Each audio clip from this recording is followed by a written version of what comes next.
Third week nomination process మొదలైపోయింది. ఇక ఎదురుగా కొన్ని చెత్త బకెట్లని పెట్టేసి ఇక మీకు ఇష్టం లేని కంటెస్టెంట్ పైన ఈ చెత్తని వేసి రీజన్ చెప్పాలి అంటూ చెప్పుకుంటూ రావడంతో మణికంఠ యశ్వినిల మధ్యన పెద్ద వార్ అయితే జరుగుతూ వచ్చేసింది. యశ్విని అయితే ఇంకా గట్టిగా చెప్పేసింది, నేను ఇంకా ఎంతకాలం బిగ్ బాస్ లో ఉంటానో అంతకాలం మణికంఠ నిన్నైతే నేను నామినేట్ చేస్తూనే ఉంటానని మణికంఠ కూడా గట్టిగా ఇచ్చుకున్నాడు. నువ్వు నాతో ఫ్రెండ్ అంటూ మాట్లాడుతూనే బాగానే కదా ఫ్రాడ్ చేసావు అంటూ ఇచ్చి పడేశాడు.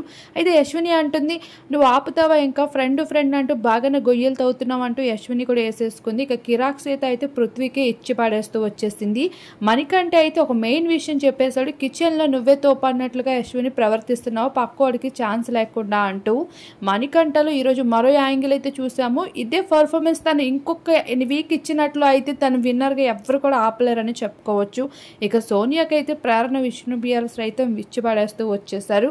ఏది ఏమైనా ఎపిసోడ్ ని చూస్తే మణికంఠనికి ఇంకా ఫ్యాన్ బేస్ అనేది విపరీతంగా పెరిగిపోతుంది అనిపిస్తుంది. మరి మీ అభిప్రాయం ఏంటి అనేది తప్పకుండా కామెంట్ చేయండి. ఈ వీక్ అలానే ఎవరు ఎలిమినేట్ అవుతారనిపిస్తుంది అనేది కూడా షేర్ చేసుకోండి.